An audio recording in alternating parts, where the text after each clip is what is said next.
استعمال کرتا ہے، بے وجودوں کو وجود دیتا ہے۔ ہاللیلویہ۔ آج ہم کلام حق میں سے ایک ایسی بات کو سیکھیں گے جو ہمارے روزمرہ زندگی میں جو ہے اپلائی ہو۔ بہت سی ایسی باتیں ہیں، بہت سی ایسی عادات ہیں جو ہماری زندگی میں سالہ سال رہتی ہیں اور ہم ان سے چھٹکارا نہیں پا پاتے۔ ہم کہتے ہیں کوشش میں نے بہت کی لیکن پھر بھی ان عادات سے، ان باتوں سے، ان گناہوں سے میں نکل نہیں سکا۔ تو میں کیوں اس وجہ سے، کیوں اس گناہ کی وجہ سے اپنی ابدی زندگی کو خطرے میں ڈالوں؟ میں کیوں اس ہمیشہ کی زندگی سے باہر رہ جاؤں جو میرے خداوند نے میرے لیے اپنے بیش قیمت خون سے خریدی؟ ضرورت اس بات کی ہے کہ ان چھوٹی چھوٹی باتوں کو اپنی زندگی سے دور کریں تاکہ ہم اس سے ہمیشہ کی زندگی میں داخل ہوں۔ ہاللیلویہ۔ ہاللیلویہ۔ کلام حق میں سے میرے ساتھ نکالیے گا خزاعت کی کتاب، خزاعت کی کتاب اس کا پہلا باب اور اس کی 19 آیت۔ خزاعت کی کتاب اس کا پہلا باب اور اس کی 19 آیت۔ کلام حق میں یوں لکھا ہے، اور خداوند یہودا کے ساتھ تھا تو اس نے کوہستانیوں کو نکال دیا اور وادی کے باشندوں کو نکال نہ سکا کیونکہ ان کے پاس لوہے کے رتھ تھے۔ خدا کا پاک کلام کے پڑھے سنے سمجھے جانے پر خدا کی خاص برکت ہو سب کہیں گے آمین۔ آمین۔ جیسے بھی ہم نے کلام حق میں پڑھا کہ ہم نے دیکھا کہ یہودا جو ہے اس نے کوہستانیوں کو نکال دیا لیکن وہ وادی کے باشندوں کو نہ نکال سکا کیونکہ ان کے پاس لوہے کے رتھ تھے۔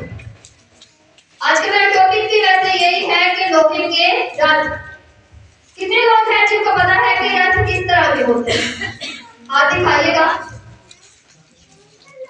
اگر میں تھوڑا آسان طریقے سے بتاؤں تو جیسے آج کل شادیوں کا سیزن ہے، بگیاں ہوتی ہیں، آگے گھوڑا ہوتا ہے، پیچھے کارٹ ہوتی ہے، اسی طرح کے رتھ بھی ہوتے تھے اور یہ جنگوں میں استعمال ہوتے تھے۔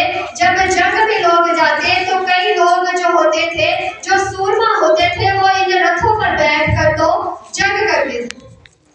اور یہاں پر لکھا ہے لوہے کے رتھ، اکثر رتھ جو تھے وہ لکڑی سے بنے ہوتے تھے اور یہ بھی لکڑی سے ہی بنے ہوتے تھے لیکن ان کے اوپر جو ہے سونا جو ہے وہ لگایا جاتا تھا اور اس لیے یہ اس طرح لوہے کے رتھ بن جاتے تھے۔ اگر کہانی کے پس منظر میں چلے کہ یہ بات کیا ہو رہی ہے اور یہودا کس سے جنگ کر رہا ہے اور کیوں جو ہے وہ اس علاقے پر قبضہ نہ کر سکا، تو بات یہ ہے کہ اگر ہم شروع سے اسٹارٹ کریں تو خدا بنی اسرائیل قوم کو ملک مصر سے نکال کر لایا۔ کتنے لوگ یہ بات جانتے ہیں؟ خدا بنی اسرائیل قوم کو ملک مصر سے نکال کر لایا، اس کے بعد کیا ہوا؟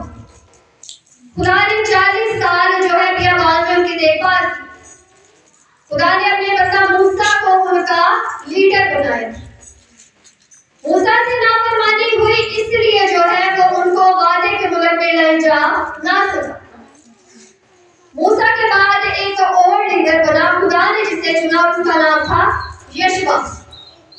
یشوع ان کو ملک کنعان میں لے کر گیا۔ وہاں پر 7 سال تقریباً انہوں نے وہاں کی تمام قوموں سے جنگیں لڑی۔ ملک کنعان میں گئے، جنگیں لڑی، آدھا سے زیادہ ملک جو ہے انہوں نے فتح کر لیا۔ اس کے بعد خداوند کے کہنے کے مطابق اس ملک کا جو ہے ان کے حصے کیے گئے۔ 12 قبیلے تھے تو 12 قبیلوں میں وہ سارا ملک جو ہے وہ بانٹ دیا گیا۔ اب کئی علاقوں پر قبضہ کر لیا گیا اور جو چھوٹے موٹے علاقے باقی تھے ان کو جب ان کی میراث ملی تو اب ان پر تھا کہ وہ ان پر جا کر قبضہ کریں۔ اب یہ بات تھی کہ ہر ایک علاقے کا جو ہے جو لیڈر تھا، جس جو ہے قبیلہ کو جو علاقہ ملا تھا، اس نے جا کر خود وہاں پر قبضہ کرنا۔ ملک ان کے ہاتھ میں تھا لیکن جو تھوڑے علاقے تھے جو ابھی تک فتح نہیں ہوئے تھے ان پر جا کر انہوں نے قبضہ کرنا۔ اب اگر اس کتاب کے سٹارٹ میں دیکھیں، ساتھ دیکھیے گا خدا کی کتاب کے پہلے باب کی پہلی آیت سے لکھا ہے، اور یشوع کی موت کے بعد یوں ہوا کہ بنی اسرائیل نے خداوند سے پوچھا کہ ہماری طرف سے کنعانیوں سے جنگ کرنے کو پہلے کون چڑھائی کرے؟ خداوند نے کہا کہ یہودا چڑھائی کرے، اور دیکھو میں نے یہ ملک اس کے ہاتھ میں کر دیا۔ تب یہودا نے اپنے بھائی شمعون سے کہا کہ تم میرے ساتھ میرے قرہ کے حصہ میں چل تاکہ ہم کنعانیوں سے لڑیں۔ اور اسی طرح میں بھی تیرے قرہ کے حصہ میں تیرے ساتھ چلوں گا۔ سو شمعون اس کے ساتھ گیا اور یہودا نے چڑھائی کی اور خدا نے کنانیوں اور فرزیوں کو ان کے ہاتھ میں کر دیا اور انہوں نے بست میں ان میں سے 10,000 مرد قتل کیے اور ادونی بست کو بست سے پا کر وہ اس سے لڑے اور کنانیوں اور فرزیوں کو مارا، پر ادونی بست بھاگا اور انہوں نے اس کا پیچھا کر کے اسے پکڑ لیا اور اس کے ہاتھ اور پاؤں کے انگوٹھے کاٹ ڈالے۔ تب ادونی بست نے کہا کہ ہاتھ اور پاؤں کے انگوٹھے کٹے ہوئے 70 بادشاہ میری میز کے نیچے ریزہ چینی کرتے تھے، سو جیسا میں نے کیا ویسا ہی خداوند نے مجھے بدلا دیا۔ پھر وہ اسے یروشلم لے لائے اور وہ وہاں مر گیا۔ اب یہاں پر آپ کو سٹوری ملتی ہے کہ یشوع کے مرنے کے بعد یشوع تقریباً 110 برس کا تھا جب اس نے وفات پائی۔ اب قبیلوں پر ہے، انہوں نے کہا کہ ہم چڑھائی کرنے کو جائیں گے، تو پہلے کون سا قبیلہ جو ہے وہ چڑھائی کرنے کو جائے گا؟ تو انہوں نے خداوند سے پوچھا کہ خداوند تیری کیا مرضی ہے؟ تو خداوند نے کیا کہا کہ پہلے یہودا جائے۔ اب یہودا کا قبیلہ سب سے طاقتور قبیلہ تھا اور تعداد میں بھی سب سے زیادہ تھا، اور یہ قبیلہ جب چڑھائی کرنے کو جاتا ہے تو یہ شمعون سے بھی کہتا ہے کہ تم میرے ساتھ میرے قرہ کے حصہ میں چل، پہلے ہم اپنا حصہ پتہ کر لیں، پھر جب تو جائے گا تو میں بھی تیرے ساتھ چلوں گا، تیری مدد کروں گا۔ اور کیا ہوا ہے، انہوں نے قرہ سے خداوند کی مرضی دریافت کی ہے۔ پہلے موسیٰ تھا، اس سے خدا روبرو باتیں کرتا تھا، کیونکہ کلام میں لکھا ہے خدا کہتا تھا کہ موسیٰ میرا دوست ہے۔ خدا ماجوں کی طرح نہیں بلکہ دوستوں کی طرح موسیٰ سے باتیں کرتا تھا۔ اس کے بعد یشوع کے دور میں خدا کاہنوں کے ذریعے اوریم اور تمیم کے ذریعے اپنے لوگوں سے باتیں کرتا تھا۔ اس کے بعد جب ہم اس دور میں پہنچے ہیں، جب قبیلوں تک بات آئی ہے، تو کیا ہے یہ خداوند کی مرضی قرہ سے معلوم کرتے ہیں۔ اور کلام میں لکھا ہے قرہ گود میں ڈالا جاتا ہے، لیکن اس کا فیصلہ خداوند کی طرف سے ہوتا ہے۔ اور یہ خداوند کی مرضی تھی کہ یہودا جو ہے چڑھائی کرے، اور جب وہ چڑھائی کرتا ہے تو تقریباً کتنے مرد 10,000 کے قریب قتل کرتا ہے، اور بست کو بھی کیا کرتا ہے، اس کے ہاتھ اور پاؤں کے انگوٹھے کاٹ دیتا۔ ہاتھ اور پاؤں کے انگوٹھے اس لیے کاٹے جاتے تھے کہ اس دور میں جو ہے ایک بندہ جس کے ہاتھ یا پاؤں کے انگوٹھے کٹے ہو وہ جنگ میں حصہ نہیں لے سکتا، کیونکہ اس کا بیلنس خراب ہو جاتا تھا، اور ایسے جنگ نہیں ہوتی تھی جیسے آج کے دور میں بندوقوں سے ہوتی ہے، تب تلوار سے جنگ لڑی جاتی تھی۔ تو اس لیے انگوٹھے اس لیے کاٹ دیے جاتے ہیں تاکہ یہ بندہ جنگ میں شمولیت نہ کرے۔ کئی لوگ خود جو ہے اپنے ہاتھ اور پاؤں کے انگوٹھے کاٹ لیتے تھے تاکہ ہمیں فوج میں جانا نہ پڑے، اور کئی ماں باپ جو تھے وہ اپنے بچوں کے ساتھ ایسا کرتے تھے تاکہ انہیں بڑے ہو کر ان کے بچے فوج میں نہ چلے جائیں۔ کیونکہ آج کے دور میں اگر ہم آج دیکھیں تو بچے جو ہیں جو بڑے ہیں وہ خود جو ہے اپنی مرضی سے ڈیسائیڈ کرتے ہیں کہ ہم نے اس سے جو ہے شعبے میں جانا ہے کہ نہیں جانا، لیکن تب ایسا نہیں تھا۔ اور کیا کہتا ہے، بس کہتا ہے کہ 70 بادشاہ میری میز پر ریزہ چینی کرتے ہیں جن کے ہاتھ اور پاؤں کے انگوٹھے کٹے، اور بس نے ان بادشاہوں کے ساتھ ایسا کیا کہ دوبارہ میرے سے جنگ نہ کر سکے، تو خداوند نے بھی ان سے ویسا ہی کیا۔ اور کیا کہتا ہے وہ کہ جیسا میں نے کیا ویسا ہی میرے ساتھ ہوا، اور یہ مکافاتیں ہیں کہ جیسا آپ کرتے ہیں ویسا ہی آپ کے ساتھ ہوتا ہے۔ کلام میں لکھا ہے جو پتھر لڑکاتا ہے اسی پر آ گرے گا، جیسا آپ کسی کے ساتھ سلوک کرتے ہیں آپ کے ساتھ ویسا ہی ہوگا۔ میرے ہاتھ میرا یہ ٹاپک نہیں ہے، لیکن اگر ہم قضات کی کتاب کو دیکھیں تو یہ تقریباً 340 سال کے عرصہ کو بیان کرتی ہے۔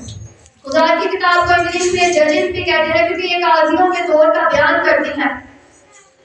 اگر ہم اس کتاب کے بارے میں دیکھیں تو خدا جو ہے وقتاً فوقتاً جب کوئی مسئلہ ہوا، کوئی جو بڑی جو ہے آفت خدا کے لوگوں پر ہے، تو وہ بار بار خدا کی نافرمانی کرتے ہیں۔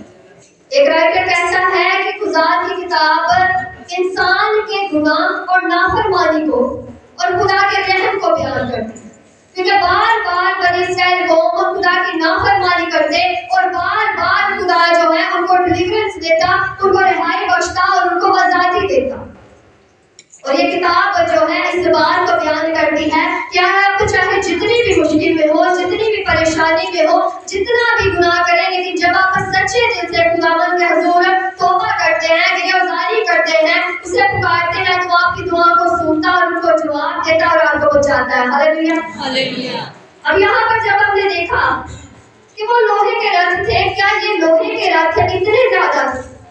اگر آپ اس علاقے کے بارے میں دیکھیں تو یہ وادی کا علاقہ، یہ کوئی بڑا علاقہ نہیں ہے، یہ چھوٹا سا علاقہ ہے اور اس میں چند رتھ ہیں، چند 100 رتھ ہوں گے، زیادہ نہیں، لیکن پھر بھی یہ اس پر قبضہ نہ کر سکے۔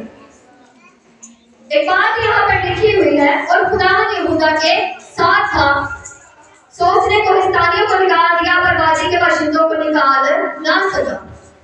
کیوں نہ نکال سکا؟ جب خداوند اس کے ساتھ تھا۔ کئی بار خداوند ہمارے ساتھ ہوتا ہے، لیکن ہمارا اپنا ارادہ نہیں ہوتا اس کام کو کرنے کا، ہم خود جو ہے ہمت ہار جاتے۔ اگر آپ اس سے اگلے چیپٹر میں پڑھیں تو آپ کو چوتھے چیپٹر میں دبورا کا واقعہ ملے گا، وہاں پر 900 رتھ تھے، اور برق اور دبورا نے جو ہے 900 رتھ جو تھے ان سے جو ہے ان لوگوں کو شکست دی، اور کس سے دی؟ خداوند کے زور سے۔ ہاللیلویا۔ رسالہ نکالیے گا اگلے چیپٹر میں سے، چوتھا چیپٹر، اور اس کی 3 آیت میں یوں لکھا ہے، تب بنی اسرائیل نے خداوند سے فریاد کی کیونکہ اس کے پاس لوہے کے 900 رتھ تھے، اور اس نے 20 برس تک بنی اسرائیل کو شدت سے ستایا۔ اب یہ سسرا کی بات ہو رہی ہے، اور یہ ان لوگوں کی بات ہو رہی ہے جو ان کی نافرمانی کی وجہ سے ان پر غالب آ جاتے ہیں، اور پھر یہ خداوند سے فریاد کرتے ہیں، اور خداوند انہیں ڈیلیورنس دیتا ہے کس کے ہاتھوں؟ برق اور دبورا کے ہاتھوں۔ اور آگے بعد میں آگے لکھا ہے، تب انہوں نے سسرا کو خبر پہنچائی کہ برق بن ابینوئیم کوہ نبور پر چڑھ گیا ہے، اور سسرا نے اپنے سب رتھوں کو یعنی لوہے کے 900 رتھوں اور اپنے ساتھ کے سب لوگوں کو دیگر اقوام کے شہر حروست سے کسون کی ندی پر جمع کیا۔ اور آگے 15 آیت میں لکھا ہے، اور خداوند نے سسرا کو اور اس کے سب رتھوں اور سب لشکر کو تلوار کی دھاڑ سے برق کے سامنے شکست دی، اور سسرا رتھ پر سے اتر کر پیدل بھاگا۔ اب یہاں پر کتنے رتھ ہیں؟ 900 رتھ ہیں۔ وہاں پر کچھ رتھ ہیں، اور یہاں پر کتنے ہیں؟ 900 رتھ ہیں، اور خداوند نے کو یہاں سے ڈیلیورنس دی۔ جب یہ بنی اسرائیل قوم ان کے مصر سے نکلے تو وہاں پر جو ہے فرعون کے رتھ ان سے بھی زیادہ جدید تھے جو وادی کے رتھ تھے، لیکن خدا نے ان کو وہاں سے بھی ڈیلیورنس دی۔ خدا نے پہلے موسیٰ کو 2 حصے کیا، اور وہ رتھ اور وہ سوار اور وہ ساری فوج جو ہے پانی میں جو ہے غرق ہو گئی۔ اس کے علاوہ اگلے جو ہے ابواب میں بھی اگر ہم پڑھیں تو خدا نے اس سے زیادہ بڑی مشکلوں میں سے ان کو نکالا، لیکن کیا بات ہے کہ ان کی اپنے ایمان کی کمی کی وجہ سے ان کی اپنی جو ہے ڈیلیورنس نہیں ملی، ان کو صرف اس وجہ سے کہ ان کا مائنڈ نہیں تھا، کیونکہ یہ خود اس بات کے لیے ایگری نہیں تھے کہ ہم جا کر اس کے لیے جنگ کریں۔ انہوں نے چھوٹے چھوٹے علاقے تھے ان سب پر جو ہے حملہ کیا، فتح کی، ان کو فتح جو ہے ان پر کی، ان کو اپنے قبضہ میں کیا، لیکن جو علاقے ان کو لگتا تھا کہ اس سے ہم سختی میں آ سکتے ہیں یا یہ ہمارے لیے جو ہے ایک ہمارے مقابلہ ہو سکتے ہیں، ان کو وہاں سے دور رہنے کی عادت ہوئی۔ انہوں نے کہا کہ نہیں، اس بات سے ہم دور رہتے ہیں، اور جو علاقے ہمارے لیے آسان ہیں ہم ان پر قبضہ کر لیتے ہیں۔ لیکن کیا ہوا؟ خداوند نے جو ہے ان کے لیے اور پلان رکھے تھے، کیونکہ خداوند اپنے لوگوں کے لیے بڑے پلانز رکھتا ہے، اور وہ چاہتا ہے کہ اس کے لوگ جو ہے ان ساری باتوں میں اس کی باتوں پر دھیان رکھیں۔ خدا نے جب بنی اسرائیل قوم کو ان کے مصر سے نکالا تو بڑے کاموں کے ساتھ نکالا، 10 ضابطے نازل کیے، بحر کوثر کو 2 حصے کیا، بڑے کام کیے، اپنا جلال ظاہر کیا، اور ہر ایک جگہ میں انہیں فتح دی۔ آسمان سے کلام میں لکھا ہے فرشتوں کی خوراک انہیں دی، اور اس کے بعد لکھا ہے کلام میں کہ خدا نے ان کے لیے من جو ہے آسمان سے برسایا، بٹیرے بھیجے ان کے لیے جو ہے چشموں کا پانی جو ہے چٹان میں سے مہیا کیا۔ بڑے بڑے کام خدا نے کیے ان کے لیے، لیکن پھر اب خدا کیا چاہتا تھا کہ یہ لوگ جو ہے مجھ پر بھروسہ تو رکھیں، لیکن یہ خود بھی آگے چلیں۔ خدا نے ان کی سپر نیچرل شروع میں مدد کی ہے، یشوا کے دور تک اس سے آگے بھی کی ہے، لیکن اب خدا کیا چاہتا ہے کہ یہ قبیلے جو ہے خود آگے بڑھے، خود جو ہے یہ سب کچھ کرے اور ایمان مجھ پر رکھے کہ میں ان کی مدد کروں گا، اور یہ خود آگے بڑھے، اپنی جگہ خود لڑے، لیکن ایمان بھروسہ توکل کس پر رکھے؟ خداوند پر رکھے۔ ایماندار، جب ہم شروع میں مسیح کو قبول کرتے ہیں تو ہم روحانی طور پر اتنے میچور نہیں ہوتے کہ ہم بڑی جنگیں لڑ سکیں، ہم چھوٹی چھوٹی جنگوں سے جو ہے بڑی بڑی جنگیں لڑنا سیکھتے ہیں، ہم بپتسمہ لیتے ہیں، ہم دعا روزے میں ٹھہرتے ہیں، ہم خدا کے ساتھ چلتے ہیں، آہستہ آہستہ جو ہے ہمیں خدا کی قربت کا اندازہ ہوتا ہے، آہستہ آہستہ تھوڑا تھوڑا کر کے ایک ایماندار جو ہے وہ روحانی طور پر میچور ہوتا ہے کہ کیسے میں خدا کے ساتھ چلوں۔ اسی طرح جب خدا نے بنی اسرائیل قوم کو ملک مصر کی غلامی سے نکالا تو خدا نے انہیں کہا کہ میں اس ساری جو قومیں ہیں جن کو میں تجھے دینے والا ہوں، جو علاقہ میں تجھے، جو ملک میں تجھے دینے والا ہوں، ان سب کے باشندوں کو میں تھوڑا تھوڑا کر کے تیرے آگے سے نکالوں گا۔ حالانکہ ان کی تعداد لاکھوں میں تھی لیکن ملک بہت بڑا تھا، اور خدا نے کہا کہ میں تھوڑا تھوڑا کر کے ان کو تیرے آگے سے نکالوں گا، اور ایسا ہی ہوا۔ خدا نے جیسے جیسے یہ آگے بڑھتے گئے ان کی تعداد جو ہے زیادہ ہوتی گئی اور یہ ملک پر قبضہ کرتے گئے۔ خدا ایک ہی بار میں آپ کو کسی چیز کے لیے نہیں کہہ سکتا، خدا کر بھی سکتا ہے لیکن پھر بھی وہ چاہتا ہے کہ آپ تھوڑا تھوڑا کر کے آگے بڑھیں۔ کئی بار ہم اپنے ذہن میں جو ہے پہلے ہی شکست کھا چکے ہوتے ہیں۔ جب خدا نے جو ہے جب 12 جاسوس جو تھے، گنتی 13 چیپٹر میں لکھا ہے، جب 12 جاسوس جو ہے ان کے کنعان کی جاسوسی کے لیے بھیجے گئے جن میں یشوا اور کالب بھی تھے، تو کیا ہوتا ہے کہ 12 جاسوس جاتے ہیں اور ملک کا حال دریافت کرنے کے لیے وہاں پر بھیجا جاتا ہے۔ حالانکہ خدا کی طرف سے نہیں تھا، لوگوں کا اپنا فیصلہ تھا کہ وہ ملک کی جاسوسی کے لیے بھیجے، کیونکہ حزقیل کی کتاب میں لکھا ہے کہ خدا نے جو ان کے لیے ملک جو ہے ان کے لیے چنا وہ اچھا ملک تھا، لیکن پھر بھی یہ چاہتے تھے کہ جا کر دیکھیں کہ وہ ملک کیسا ہے، وہاں کے لوگ کیسے ہیں، وہاں پر پھل کیسا ہے، وہاں پر موسم کیسا ہے، ایسی باتیں یہ جا کر دیکھیں۔ اب 12 جاسوس، ہر قبیلہ میں سے ایک جاسوس جو ہے چوز کیا جاتا ہے جن کو وہاں پر بھیجا جاتا ہے۔ اب یہ وہاں پر جا کر دیکھتے ہیں کہ ملک اچھا ہے، لیکن وہاں پر بڑی ارناک ہیں، جو لمبے ہیں، چوڑے ہیں، اور جو بہت طاقتور ہیں، جائنٹس ہیں۔ اور 10 جاسوس جو ہے وہ اپنے ذہن میں جو ہے ان کو دیکھتے ہی جو ہے شکست کھا لیتے ہیں، وہ آ کر جو ہے بری خبر دیتے ہیں، اور 2 جاسوس جو کہ یشوا اور کالب تھے وہ آ کر اچھی خبر دیتے ہیں، وہ کہتے ہیں ہم جا کر ان کو فتح کر لیں گے، لیکن 10 جاسوس جو تھے وہ آ کر بری خبر دیتے ہیں، کیونکہ خداوند نے پہلے ہی وہ ملک انہیں دے دیا تھا، لیکن جب وہ بری خبر لے کر آئے، جب لوگوں نے ان کا یقین کیا تو وہ 40 دنوں کا سفر 40 سالوں میں بدل گیا۔